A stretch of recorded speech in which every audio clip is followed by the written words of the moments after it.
My name is Jenna Lee. For the last 2 years, I've been tending to a small garden on my apartment balcony in Seattle, a city known more for its relentless drizzle than its horticultural prowess. I've learned the language of plants, the subtle droop of a mint leaf begging for water, the triumphant unfurling of a new fern frond. It's a quiet, patient, and honest conversation. There's no lying in a garden. Things either grow or they don't. This appreciation for honest growth was cultivated in the sterile, artificial light of my previous life. Before the solace of soil and sky, I was a senior software engineer at a buzzy tech startup called Synapse Innovations.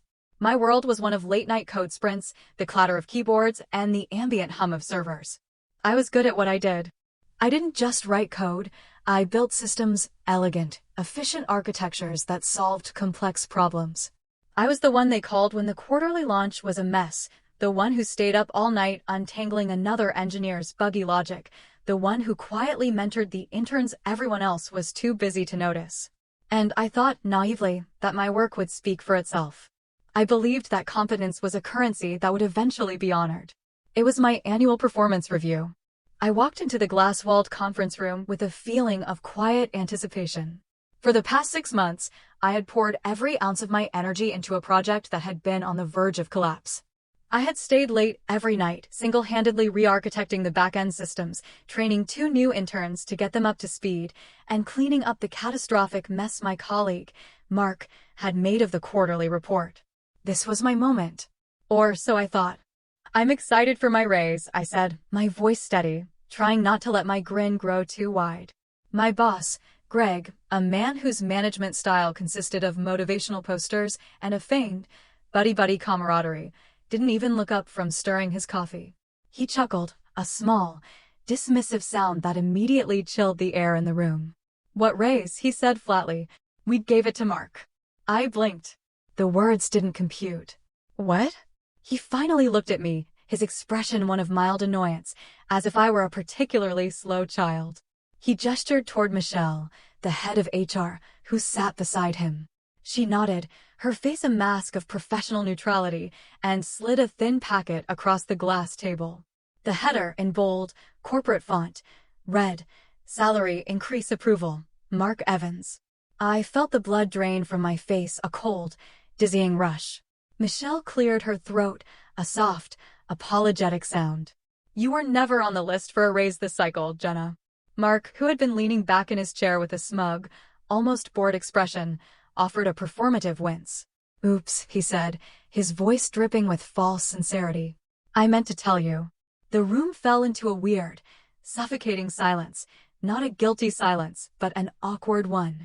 The kind of silence that happens when people don't see that you're bleeding, they just see that you've created a glitch in their smooth, predictable day. I stood up, my movements slow and deliberate.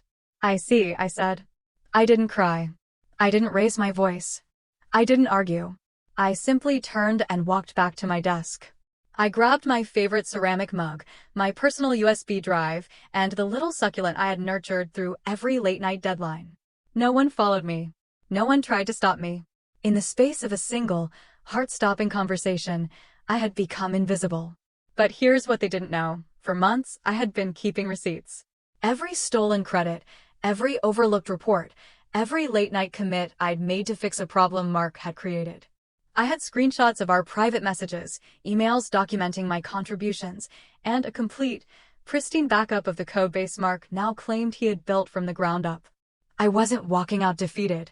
I was walking out armed.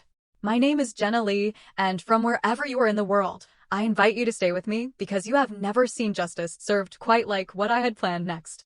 2 weeks passed. 2 weeks of profound, deafening silence from Synapse Innovations. No calls, no emails, not even a form letter from HR wishing me well in my future endeavors. I suppose they assumed I would just vanish quietly, another competent woman pushed out by a system designed to reward bluster over brilliance. But I didn't vanish. I went to ground. I went building. While Mark was posting celebratory selfies on his LinkedIn profile, and Greg was patting himself on the back for promoting what he called leadership loyalty, I was turning my small, quiet apartment into a strategic command center. I had backups of every code sprint I had authored, meticulously organized. I had voice memos from strategy meetings that Mark had slept through, his soft snores a faint but damning counterpoint to my detailed project outlines. I had screenshots of Slack conversations where he had literally asked me to reword this so I sound smarter for the client presentation. And I had one more thing, something more valuable than all the rest, an NDA I had never signed. In their haste and their dismissiveness, they had never considered me important enough to require one. That was their first mistake. Their second, and far more critical, mistake? Underestimating my memory and my resolve. I started drafting a post for a popular tech blog. The title was simple and direct. I built $1 million platform for my company. A mediocre man took my credit and my raise.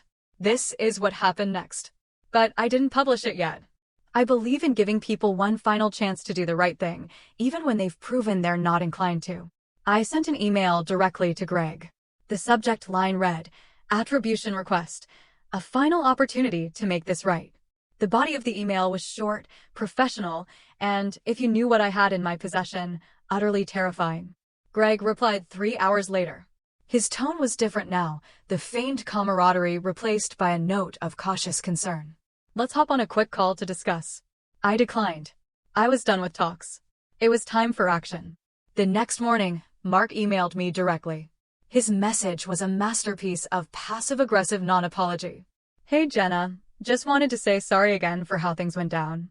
It was never personal. You're great at what you do, and I know you'll land on your feet." I didn't reply.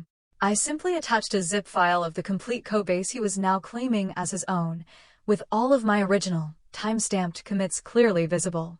And then I BCC'd the CTO of Hillian Tech, the larger corporation that had just acquired our startup, in a $12 million deal. That's when the quiet panic began. I saw it unfold on LinkedIn in real time, a slow-motion car crash of corporate reputation. Mark's triumphant promotion post disappeared. Greg's self-congratulatory blog post about nurturing internal talent was quietly deleted. Then came the whispers in the tech forums, the confused questions from former colleagues. Then came the official announcement of an internal audit. And I hadn't even dropped the real bomb yet. It was a Tuesday when the first ripple turned into a tidal wave. I wasn't even watching when it happened. A friend sent me a screenshot of an internal company email that had been leaked. The subject line read, "Urgent. Internal IP review. Attribution discrepancy. Evans project." By Wednesday, Mark's name had been removed from the company's Slack directory. By Friday, his LinkedIn headline had been quietly changed from product lead at Synapse Innovations to a hopeful, desperate, open to work. Except he had never been a lead. He had been a thief. And now the entire industry knew it. I didn't have to say a single word. The CTO's team at Hillian Tech, now rightfully concerned about the intellectual property they had just acquired, did all the digging. The code review they conducted exposed Mark's complete and utter lack of technical authorship. They cross-referenced server logs, found my commits, found his superficial, cosmetic edits. It turns out that oops, I forgot to tell you, doesn't hold up as a defense for intellectual property theft, especially not during a multi-million-dollar acquisition. Meanwhile, Greg tried to save face. He sent me another email, this one stripped of all pretense, nakedly desperate. "Jenna, we'd love to bring you back in for a consulting role. Just short-term, of course, to help with the transition. We're happy to discuss a very generous compensation package." I laughed out loud, a sound of pure, unadulterated release. He wanted me to put out the fire after he had doused the building in gasoline and handed Mark the matches. So I replied, my fingers flying across the keyboard. "Greg, I wouldn't return to that building if it were on fire, and you asked me to blow on the flames." Then I hit publish. My blog post dropped at 10:17 a.m. on a Wednesday. It took 7 minutes to go viral. By noon, it was trending on Twitter under the hashtag #TechTruth. Headlines started to appear in the major tech publications. She did the work, he got the raise, how one engineer got the last word. The quiet coup at Synapse, startup queen topples tech bro empire. I received interview requests from TechCrunch, Fast Company, and The Verge. But more importantly, the comments section of my post became a sacred space, a digital confessional. People shared their own stories, women, non-binary developers, interns of all genders who had been erased, their work co-opted by louder, more privileged voices. I wasn't just a name anymore. I was a symbol. And Mark? He was a case study in what happens when you mistake a woman's silence for weakness. Greg tried to spin the narrative, releasing a corporate statement about a regrettable miscommunication and a valuable learning opportunity. But no one bought it, because I hadn't just packed up my desk that day. I had taken their house of cards with me. 2 weeks after the post blew up, I received a message from Alana Ruiz, the CTO at Hillian Tech, the woman I had BCC'd on that fateful email. The subject line was simple: let's talk. I read your story, her email began.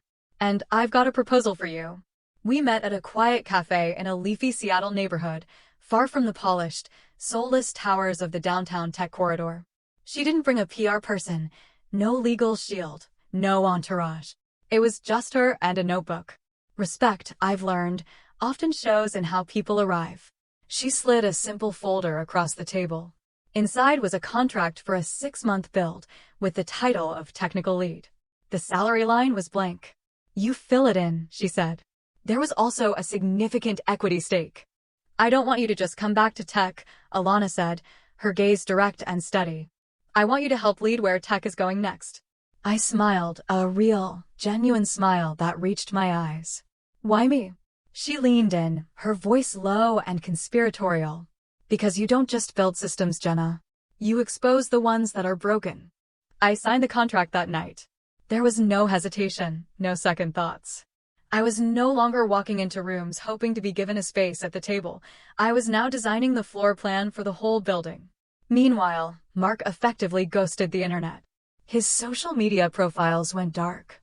The only sign of his existence was the occasional rumor that would surface on industry forums. He tried freelancing, but every potential client pulled out once they Googled his name. Greg? He was still holding on to his VP title like a man clinging to a life raft in a tsunami, but no one in the tech world would take his calls without a smirk. He had become a cautionary tale, a recurring character in HR seminars on ethical leadership. And me? I hired a team. Half of them were women who had sent me direct messages after reading my article. Brilliant, talented people with fire in their bellies, not just fancy credentials on their resumes. We launched the first beta of our new project within 8 weeks. We secured a round of seed funding before we had even finished our pitch deck. We didn't just build a product, we built a culture. A culture of radical transparency, of shared credit, of celebrating every contribution, no matter how small. There would be no stolen credit, no whisper campaigns, no invisible labor in the company I was building. On the day of our official launch, someone from my old company, a junior marketing associate, tried to tag me in a congratulatory LinkedIn post. You know the kind, fake, performative support designed to siphon off some of our positive traction.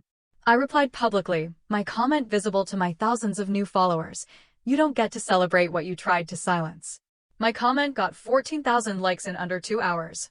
I wasn't just the girl who had been pushed out of a job anymore. I had become the woman who was rewriting the entire damn playbook. And they were left behind, exactly where they had tried to leave me, buried in the rubble of their own making. Her name was Michelle, the head of HR from Synapse, the same woman who had slid that fateful folder across the table and told me, with practiced indifference, you were never on the list. She called me from a blocked number and left a halting, awkward voicemail. Hi Jenna, it's Michelle. I know things didn't end smoothly, but we'd like to talk. There's been a shift in leadership here. We were hoping, maybe there's a way to rebuild. Rebuild? As if I were the one who had taken the sledgehammer to the foundation. I didn't call back, but I did screenshot the missed call and saved it in a folder on my desktop labeled, with a certain grim satisfaction, they remember. Later that week, I was invited to speak at the Grace Hopper celebration, the world's largest gathering of women in computing. Keynote speaker, main stage, an audience of 5,000. The introduction they read for me still gives me chills. Jenna Lee, founder, engineer, systems breaker, and blueprint creator. I stood under the warm, bright stage lights, my heart thudding a steady rhythm against my ribs, and I looked out over a vast sea of faces, some young and full of fresh-faced optimism, some older. Their expressions etched with the familiar lines of battle-worn veterans. And I told them everything, not just the story of Mark and the stolen raise, but the story of how it feels to watch your work wear someone else's name. How it feels to hear a condescending laugh after you've summoned the courage to ask for what you've earned. How it feels to be forgotten and ignored in meetings, and then be expected to applaud someone else's hollow victory. The room didn't clap right away when I finished. They just sat with it, a profound, collective silence that was more powerful than any applause. Then came the thunder. A standing ovation that didn't feel like praise. It felt like a release. Afterward, a young woman, no older than 20, approached me, her eyes shining with unshed tears, her fists clenched at her sides. "I thought I was crazy," she whispered. "I thought I was the only one." I took her hand. It was trembling. "You're not crazy," I told her. "And you were never alone. You were just quiet, and they built their thrones on top of that silence." That night, I received another email. This time, it was from Greg. The tone was completely different now, stripped of all its bluster, reeking of a desperate, panicked humility. "Things have changed here, Jenna. We were wrong. I was wrong. Can we please talk?" I didn't respond. But I did post a quote on my social media the next morning. "When the system breaks, you don't fix it. You rebuild something better outside of it. When they erase your name, you bring your own pages. And when they finally remember who you are, make sure it's on the deed to the building, not just on the invitation to the party." The post was shared over 30,000 times. I never looked back, because I was never on their list. I was too busy writing a new one. They started sending peace offerings, pathetic little care packages filled with company-branded mugs and t-shirts, and "We miss you" cards signed by people I barely knew. There was even a handwritten note from their new CEO, a woman who, by the way, had been brought in specifically to clean up the toxic mess I had exposed. It was a cute gesture, but I wasn't interested in their brand of revisionist history with a bow on top. I wasn't the woman who had left that building quietly. I was the one who had made their silence expensive. Then came the kicker. A mutual connection, a recruiter I respected, forwarded me a job listing. The page was facing up: Director of Innovation, confidential tech company, competitive 6-figure salary, significant stock options, remote optional. It was my old role, the one they had mocked me out of. But now it had my fingerprints all over it. The list of responsibilities, the strategic vision, the very language of the posting was lifted directly from a proposal I had pitched in that same boardroom a year earlier, a proposal that had been dismissed as too ambitious. I didn't laugh. I didn't cry. I scheduled a post. It dropped on a Monday morning at 9:01 a.m., just as the work week was beginning. It's wild to see companies trying to hire for a role they once told you didn't exist. I guess building something valuable always looks obvious in hindsight. Signed, the woman who walked out and built her exit into an empire. No hashtags, no tagging, just the raw, clean, ruthless truth. And again, it exploded. The comments poured in. "This. You built the thing they feared. Every burned bridge lit your way forward." By noon, Michelle from HR had sent one more, final email. "Jenna, we understand this door may be closed permanently, but if you are ever open to a conversation." I replied with a single sentence: "I don't revisit places that required my silence in order to stay comfortable." Then I blocked her email address. And I deleted the thread. That was the last I ever heard from them. Because I didn't just walk away from their building. I had, in a sense, condemned it. And what I was building in its place was something they could never replicate, because its foundation wasn't just code. It was culture. It was respect. It was mine. I stood across the street from their new office building. It was a monument to modern corporate architecture, shiny, sterile, and utterly soulless. They had rebranded, a new logo, a new color scheme, but I knew it was the same rot underneath. I wasn't there out of nostalgia. It was reconnaissance. Because while they were busy trying to scrub their history clean, I was busy acquiring a quiet, controlling piece of their future. You see, through Hillian Tech's strategic investment arm, I had bought a quiet majority share in one of their core service vendors, the small, innovative company that powered their entire back-end infrastructure. No one knew. Not until their service contract came up for renegotiation. And I was the one who walked into their boardroom, not with a visitor's badge, but with a newly acquired board seat. Greg was gone by then, as was Mark. But Michelle was still there. She recognized me the moment I stepped through the frosted glass doors. Her eyes widened in disbelief. She stood up, her hand flying to her mouth. "Jenna? We didn't realize that you were." I own this room now, I said, my voice calm, and offered her a small, tight smile. That makes two of us who didn't realize a few things. The meeting was brief. They wanted discounted rates, preferred customer support, a long-term security blanket. I offered them none of those things. I offered them new terms, strict, expensive, and entirely non-negotiable. And when Michelle hesitated, her eyes pleading, I leaned forward. I suggest you sign, I said softly, before someone who remembers less than I do walks into this room next quarter. She signed the contract, her hands trembling, her gaze fixed on the table. I left without shaking a single hand. Back in my car, I looked at the Seattle skyline, a forest of glass and steel towers, a city of ambition built by countless people no one remembers, funded by people who were not always respected and run, now, in this one small but significant corner, by me. That night, I hosted a dinner for my new development team. We sat around my dining room table, eating pizza out of cardboard boxes and toasting our latest success with cheap champagne in plastic cups. We laughed until our ribs hurt. There were no suits, no corporate hierarchy, no stolen ideas, just builders, brilliant and free and, most importantly, seen. As I was clearing the table, my phone buzzed. It was a message from an unknown number. You won, Jenna. I hope it was worth it. I didn't respond. I just whispered to the quiet, empty room, it was never about winning. It was about owning the ground they thought I should be grateful to crawl on. 3 months later, I was the keynote speaker at a national tech summit in San Francisco. Main stage, LED walls the size of billboards, thousands of people in the audience. And guess who was listed as a panelist on a smaller, secondary stage? Michelle. Her title had been changed. She was now an organizational culture consultant. A cute pivot.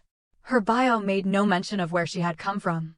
Backstage, she walked past me, paused, and then turned, a strained, polite smile on her face. Jenna, she said, her voice full of a forced warmth, as if we were old friends who had simply lost touch. Your work, it's just incredible. Really, what you've built is. I cut her off. Spell my last name, I said. She blinked, her smile faltering. What? My last name. Say it. And then spell it. She hesitated, a flicker of confusion in her eyes. Lee? I shook my head slowly. It's L.E., I said, my voice quiet but clear. You approved my hiring paperwork with it misspelled 3 separate times. And when I corrected you, you laughed and said, oh, details aren't everything. Her face went pale. I smiled, a small, sad smile. There now. I stepped onto the stage and stood under the lights.